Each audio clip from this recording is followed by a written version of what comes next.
এবং এখান থেকে দেখুন আরো একটা বিষয় ভীষণ গুরুত্বপূর্ণ। কি সেই বিষয়?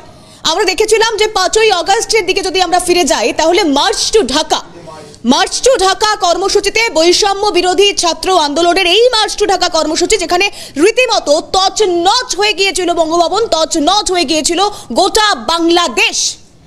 সেই দিন শেখ হাসিনার দেশ ছাড়তে বাধ্য হওয়ার মতো পরিস্থিতি। আর তারপর আবারও আমরা যেমনটা জানতে পারছি আগামী বুধবার ঢাকা থেকে আগরতলামুখী অর্থাৎ ত্রিপুরামুখী লং মার্চের ডাক দেওয়া হয়েছে বিএনপির তরফ থেকে। আমরা গতকাল দেখেছি ঢাকায় থাকা ভারতীয় দূতাবাস, সেখানে রীতিমতো বিএনপির যে কর্মসূচি নেওয়া হয়েছিল তারপরে দাঁড়িয়ে নতুন করে তারা ত্রিপুরা আগরতলামুখী হতে চলেছেন।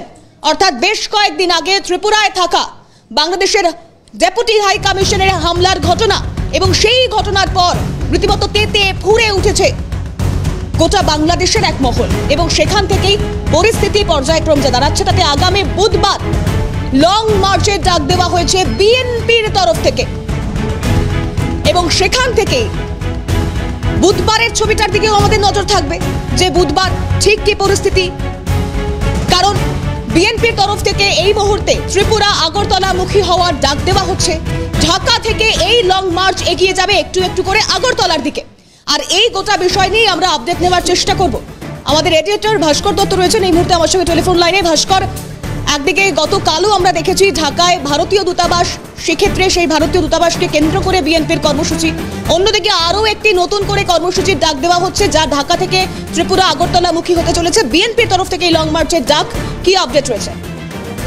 দেখো, রাজধানী ঢাকা থেকে ভারতের ত্রিপুরা রাজ্যের আখাউড়া সীমান্ত অভিমুখে আগামী বুধবার লং মার্চ কর্মসূচি ঘোষণা করেছেন বিএনপির 3 সংগঠন, যুবদল, স্বেচ্ছাসেবক দল এবং ছাত্র দল। ঠিক যেভাবে গতকালকে অর্থাৎ রবিবার দিন ঢাকায় ভারতীয় হাই কমিশনে অভিমুখে রওনা দিয়েছিল এই 3 সংগঠনের প্রতিনিধিরা বা সমর্থকরা, ঠিক একইভাবে আগামী বুধবার তারা ঢাকা থেকে ভারতের ত্রিপুরা রাজ্যের আখাউড়া সীমান্তের দিকে লং মার্চ করবেন এবং তাদের অভিযোগ বা যে দাবিতে তারা এই গতকালকে কর্মসূচি গ্রহণ করেছিল ঠিক একই দাবি, অর্থাৎ ভারতের ত্রিপুরায় ভারতের থাকা বাংলাদেশের যে হাই কমিশন সেখানে হামলা এবং কলকাতায় বাংলাদেশের জাতীয় পতাকাকে অবমাননা করা হয়েছে, এই অভিযোগে তাদের এই লং মার্চ বলে জানানো হয়েছে দলটির তরফ থেকে।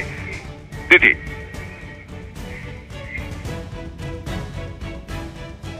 ভাস্কর, সেখান থেকে দাঁড়িয়ে যে পরিস্থিতির দিকে আমরা নজর রাখবার চেষ্টা করব। আরেকটা বিষয় একটু তোমার কাছ থেকে জেনে নেওয়ার চেষ্টা করব, কারণ একের পর এক ভারত বিদ্বেষী স্লোগান, ভারত বিদ্বেষী পদক্ষেপ, ভারত বিদ্বেষী অবস্থান বাংলাদেশের মৌলবাদী কট্টরপন্থীরা তারা স্পষ্ট করার চেষ্টা করেছে।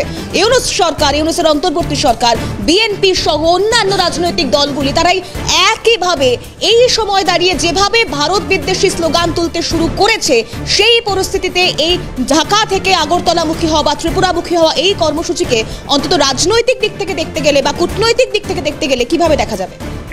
দেখো তিথি, অত্যন্ত তাৎপর্যপূর্ণ এই বিষয়টি যে ভারত বিরোধিতা হঠাৎ করে বাংলাদেশের মাটিতে এইভাবে মাথাচাড়া দিল কেন। হ্যাঁ, কিছু ইসলামিক সংগঠন তারা ভারত বিরোধী স্লোগান দিচ্ছিল, সেটা তাদের দেওয়ার কারণটা অনুমান করা যায়, কিন্তু বাংলাদেশে থাকা রাজনৈতিক দলগুলো ভারত বিদ্বেষী বা ভারত বিরোধী মন্তব্য করা, তাদের স্লোগান দেওয়ার কারণটা কোথায়? খুব স্বাভাবিকভাবেই এই মুহূর্তে বাংলাদেশের যে রাজনৈতিক দলগুলো রয়েছে তারাও জনসমর্থন গ্রহণ করার বা জনসমর্থন নিজেদের দিকে টানার প্রচেষ্টা চালাচ্ছে। তার কারণ যে অন্তর্বর্তী সরকার গঠিত হয়েছিল তা মূলত গঠিত হওয়ার কারণটি ছিল যে অস্থির পরিস্থিতি আমরা জুলাই আগস্ট ধরে দেখতে পেয়েছি। সেইখান থেকে একটি অন্তর্বর্তী সরকার এসে বাংলাদেশের গণতন্ত্রকে সুপ্রতিষ্ঠিত করবার লক্ষ্যে একটি নির্বাচন সংগঠিত করবে এবং নির্বাচনের দ্বারা বাংলাদেশে গণতন্ত্র প্রতিষ্ঠিত হবে। যে রাজনৈতিক দল জনসমর্থনের মাধ্যম দিয়ে জিতবে তারা সরকার গঠন করবে, এটাই কিন্তু পরিকল্পনা ছিল।